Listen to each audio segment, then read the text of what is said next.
All right, so we're diving into a pretty fascinating topic today. Uh, Intermittent fasting and muscle growth. Yeah, I know you're interested in both, and they're both super popular trends right now. definitely. But the question is, can you really build serious muscle while you're doing intermittent fasting? Hmm. It's a really good question. Yeah. And it's one that I get a lot. Yeah, it seems kind of counterintuitive, right? Right. Yeah. Most people are familiar with the basic idea of intermittent fasting, like cycling between periods of eating and not eating. Right. Like Yeah. when you think about it, there's tons of variations out there. Yeah. There's the 168 method where you're fasting for 16 hours Right. and you have an 8-hour eating window, Yeah. or the 5.2 approach where, Yeah. you eat normally for 5 days and then you restrict calories for 2. Yeah. But I'll be honest with you, like sometimes I think about it and I'm like, Hmm. how can I squeeze all my meals into a shorter window and still like pack on muscle? Right. It just seems so counterintuitive. It can feel that way, especially, when you consider that muscle growth really needs a few key things, regardless of your eating pattern. Exactly. So first, you need sufficient protein. Okay. And we're talking about around like 1.6 to 2.2 grams of protein per kilogram of body weight daily. Whoa, that's a lot of protein. It is. Protein is the building blocks of muscle, they say. Exactly. Yeah. And then there's the need for either a calorie surplus, Okay. meaning you're eating more than you burn, Got it. or at least maintaining your calorie intake if you're kind of aiming to lose fat while you're gaining muscle. Right. So fuel for the fire, or at least enough to keep the engine running. Exactly. I like that analogy. And finally, we can't forget about progressive overload, Okay. which is consistently challenging your muscles Okay. by increasing the weight, the reps, or the intensity. So lifting heavier, pushing harder, all that good stuff. Yeah, But how does this all work if you're also fasting? right. Like, does IF somehow change those basic requirements? It doesn't. No. Intermittent fasting isn't some like magical shortcut. Okay. It's more about strategically timing your nutrient intake. Okay. But that's where things get interesting Okay. because the timing actually has unique implications for muscle growth, Okay. both good and potentially challenging. Ooh, now we're getting to the good stuff. Yeah. What are some of the potential downsides that we should be aware of when it comes to IF and muscle growth? Well, one obvious challenge is that limited eating window. Yeah. Trying to cram all of those necessary calories and protein into a shorter time frame takes careful planning. Right. And even then, it can be really tricky to consistently hit your targets. Yeah, I can see how that would be tough, especially if you're someone who's used to eating throughout the day. Absolutely. Yeah. Another potential concern is the impact on hormones, Okay. specifically insulin. Okay. Insulin helps shuttle nutrients into muscle cells. Yes. But during fasting periods, insulin levels are suppressed. So does that mean less muscle growth, even if you're eating enough protein and calories overall? That's a question that researchers are still exploring. Okay. But there's another side to this hormonal coin that's pretty fascinating, Okay. which is growth hormone. Okay. Fasting actually boosts growth hormone levels, Right. which plays a significant role in muscle growth and fat burning. Wow. So it's like a trade-off. Less insulin, but more growth hormone. It's more nuanced than a simple trade-off, Okay. but that's a good way to think about it. Okay. And don't forget, fasting also reduces oxidative stress, Right. which can lead to faster muscle recovery. So less cellular damage, quicker healing. Yeah, Okay, that sounds good to me. that's a pretty big plus. So let's get practical here. Okay. If our listener is thinking about trying IF for muscle growth, Yeah. what are some tips for making it work? One of the most crucial things is prioritizing protein during those eating windows. Okay. Aim for 3 to 4 meals with 30 to 40 grams of protein each. 30 to 40. All right. And if you're having trouble hitting your targets with whole foods, a good protein supplement can help bridge the gap. Okay, so strategic protein intake is key. Yeah. What about the timing of workouts? Yeah. Does it matter when you train in relation to your eating and fasting windows? It absolutely does. Okay. If possible, try to schedule your workouts either right before you break your fast Okay. or shortly after. Yeah. That way you can either fuel your body beforehand or replenish it immediately afterwards. So smart timing is everything. Yeah. Either giving your muscles the energy they need for the workout or giving them those nutrients for recovery as soon as possible afterwards. You got it. Got it. And when you eat after your workout, make sure to prioritize carbs and protein to help replenish glycogen stores and kickstart that muscle building process. Powerful combo for muscle recovery. Yeah. Okay, we talked about the importance of calorie intake. Yeah. Any tips on how to ensure you're getting enough within a limited eating window? Calorie awareness is crucial even within that window. You want to focus on foods that are both calorie dense and nutrient rich. Okay. Things like nuts, avocado, lean meats, and healthy fats. Okay. These foods pack a lot of calories into a relatively small portion, Okay. which is helpful when you have a limited time frame. So it's like strategic calorie packing. Exactly. But it's not just about eating, it's about training smart as well, right? Absolutely. Yeah. Keep focusing on progressive overload during your workouts, Right. particularly with compound exercises like squats, deadlifts, and bench presses. Okay. These movements are highly effective for building overall strength and muscle mass. Big, powerful movements for maximum impact. Yeah. Got it. What about cardio? Yeah. Should we be doing less of that while fasting? It's a good idea to be mindful of excessive cardio while fasting. Right. It can potentially interfere with muscle recovery, especially when you're already in a calorie deficit. Makes sense. Yeah. So prioritize building strength and muscle during your workouts Exactly. and maybe save the intense cardio sessions for another time. Now let's tackle some of those myths and misconceptions that always seem to pop up around IF and muscle growth. Let's do it. All right, so one big one is that intermittent fasting will automatically lead to muscle loss. Is there any truth to that? Not necessarily. Okay. You can absolutely maintain or even gain muscle while fasting as long as you're consuming enough protein and calories during your eating windows Okay. and following those core principles of muscle growth that we talked about. So it's not the fasting itself that's the issue, it's what you do during those eating periods that matters. Precisely. Okay. I like that another myth is that you simply can't train effectively while fasted. Right. Is that true? Not always. Okay. While some people might feel weaker or less energized when training fasted, others might find that they perform just fine. Yeah. It really comes down to individual preferences and how your body responds. So it's all about listening to your body and finding what works best for you. And finally, there's this myth that intermittent fasting is universally better or worse than other eating patterns. What's the truth there? The truth is, IF effectiveness varies from person to person. Okay. Yeah. So there's no magic bullet. Right. It's about finding what works best for your individual goals and lifestyle. Exactly. I love that it's about personalized optimization. Yeah. But speaking of optimization, let's bring it back to the practical side of things. Okay. Yeah. All right.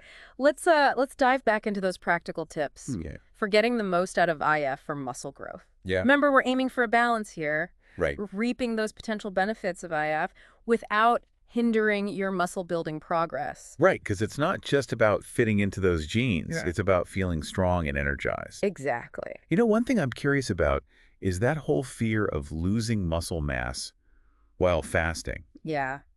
It seems like a lot of people worry that if they go too long without eating, their muscles will just like waste away. It's a common concern. Yeah. But our bodies are actually incredibly good at preserving muscle mass, Okay. even during periods of fasting.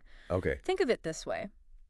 When your blood sugar starts to dip, your body first taps into its glycogen stores, Okay. which are essentially stored carbs in your muscles and liver. This was like using up the readily available fuel first. Exactly. Right. Once those glycogen stores are depleted, Right. your body then turns to fat as its primary energy source, Okay. which is one of the reasons people often see fat loss with IF.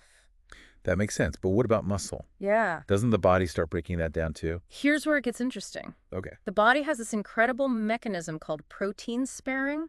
Protein sparing. Yes. Okay. It essentially prioritizes breaking down fat for fuel Okay. while minimizing the breakdown of muscle protein. Protein sparing. It's like a built-in safeguard for our muscles. You could say that. Yeah. It's all about efficiency. Muscle tissue requires more energy to maintain.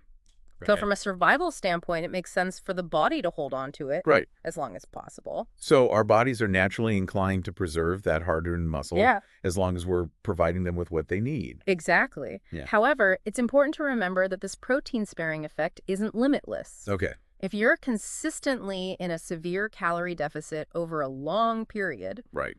your body might eventually start breaking down muscle protein for fuel. Oh, That's why it's so crucial to make sure you're eating enough calories and protein during your eating windows. Yes. Especially if building muscle is your goal. So it all comes back to those foundational principles. Yeah. Calorie balance and adequate protein. Exactly. But what about those muscle-building hormones we touched on earlier? Yeah. Do they play a role in all of this? Absolutely. Okay. There's some fascinating research emerging on how IF impacts hormones related to muscle growth and fat loss.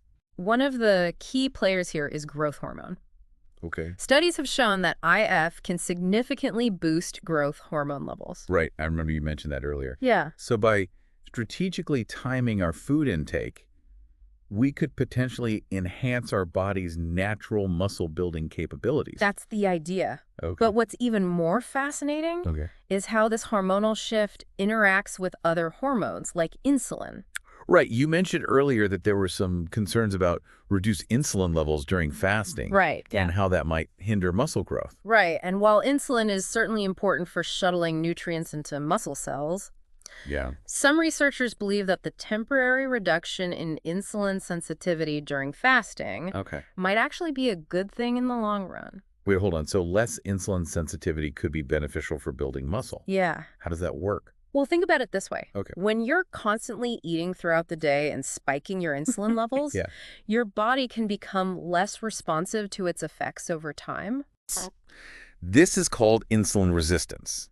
So it's like the body's cells become a bit numb to insulin signals. That's a great analogy. Yeah. And while insulin is crucial, Right. chronic insulin resistance can hinder muscle growth. Okay. And increase the risk of various health issues like type 2 diabetes. So finding that sweet spot where insulin is doing its job effectively without becoming a problem is key. Exactly. Yeah. And intermittent fasting, by strategically cycling between periods of feeding and fasting, can actually help improve insulin sensitivity. Okay. Essentially hitting the reset button on your body's response to this hormone. So those periods of not eating are actually making insulin more effective when you do eat. Exactly. Interesting. And this improved insulin sensitivity doesn't just benefit muscle growth. Okay. It also enhances your body's ability to use glucose for energy. Right. And can reduce your risk of developing insulin resistance-related health problems. So many potential benefits packed into this one approach. But you mentioned earlier that the research is still evolving. Right. I'm assuming there's still a lot we don't know. Absolutely. Okay. The human body is incredibly complex. Right. And there's always more to discover about how different dietary approaches influence our physiology. Yeah. However, what we do know so far suggests that when done right, meaning combined with those crucial factors we talked about, like sufficient protein calorie awareness and a well-designed training program, can be a powerful tool for both physique and overall health. I love how this isn't just about looking good, but feeling good and optimizing our health from the inside out. Exactly. Before we wrap things up, I think it would be helpful to recap those practical tips for maximizing muscle growth while practicing IF. Definitely. Let's distill it down to some clear action steps for our listeners. Perfect, because knowledge is great. Yeah. But it's the application that really counts. Exactly. All right, so let's recap those key strategies for making IF and muscle growth a winning combo. Yeah. Where do we start? Protein, protein, protein. Right. It really can't be overstated. Okay. Make sure you're hitting those protein targets during your eating windows. Okay. Aim for like 3 to 4 meals. Okay. With 30 to 40 grams of protein each. 30 to 40. Okay. Yeah. And what if you're struggling to get all that in? If you're struggling to get there with whole foods alone, consider a good quality protein supplement. Okay, so that can help kind of fill the gaps. Yeah, just to help you out. Okay. All right, so providing those building blocks, even if they're arriving on a slightly different schedule. Exactly. What about workout timing? I know we touched on that earlier. Absolutely crucial. Yeah. If possible, try to time your workouts so that they're either right before you break your fast or shortly after. Okay. That way you're either well-fueled going in or replenishing those energy stores right away when you're done. Okay, so strategic timing to maximize both performance and recovery. And speaking of fueling and replenishing, how do we make sure we're getting enough calories within that eating window? That's where calorie awareness becomes super important. Yeah. It's not just about eating whatever you want within that window. It's about choosing foods that are both calorie-dense and nutrient-rich. Okay, so give me some examples. Think nuts, avocado lean, meats, healthy fats. Okay, I like those. These foods pack a lot of punch in a smaller portion size, Right. which can be really helpful when you have a limited time to eat. Yeah, it's like calorie packing with a purpose. Exactly. And what about the workouts themselves? Yeah. Any specific types of training that work especially well with IF? Definitely keep prioritizing progressive overload, Okay. especially with those compound exercises like squats, deadlifts, bench presses. Right. These movements are incredibly effective for building overall strength and muscle mass. So making those workouts count. Oh, yes. I know you mentioned being cautious about too much cardio while fasting. Right. Why is that? Excessive cardio, especially when you're already in a calorie deficit from fasting, Yeah. can potentially interfere with muscle recovery. Okay. It's all about balance. So focusing on building that strength and muscle and maybe dialing back the intensity of the cardio, at least while you're getting used to IF. Exactly. Makes sense. And finally, are there any supplements that you think are particularly beneficial when combining IF and muscle growth? Well, staying well hydrated is super important, Of course. especially during those fasting periods. Right. And if you're training, fasted branch chain amino acids or BCAAs can be helpful Okay. in minimizing muscle breakdown. Gotcha. Creatine is another great option Right. for boosting strength and power output. Right. And electrolytes can help replenish those lost through sweat, which is particularly important if you're exercising in a hot environment. So giving our bodies that extra support to thrive both during the fasting and the eating windows. Exactly. But beyond these specific tips, I think the most important takeaway here is that if it isn't a one-size-fits-all approach, it's about experimenting, listening to your body, and finding what works best for you. Absolutely. And if you have any concerns or underlying health conditions, it's always a good idea to chat with a healthcare professional or registered dietitian before making any major changes to your diet or exercise routine. Always good advice. Yeah. So as we wrap up this deep dive into intermittent fasting and muscle growth, Yeah. I want to leave our listener with one final thought. Okay. Think about your current training and nutrition plan. How could you adjust it? Even in small ways to incorporate some of the things that we've talked about today. Right. What little experiment could you run starting today Yeah. to see how IF might impact your own muscle building journey? I love that. It's all about taking this knowledge and making it your own. It's been a pleasure diving into this topic with you today. Thanks for joining us, and remember, knowledge is power, but it's the application of that knowledge that truly creates change. Until next time, keep exploring, keep experimenting, and keep striving to become the strongest, healthiest version of yourself.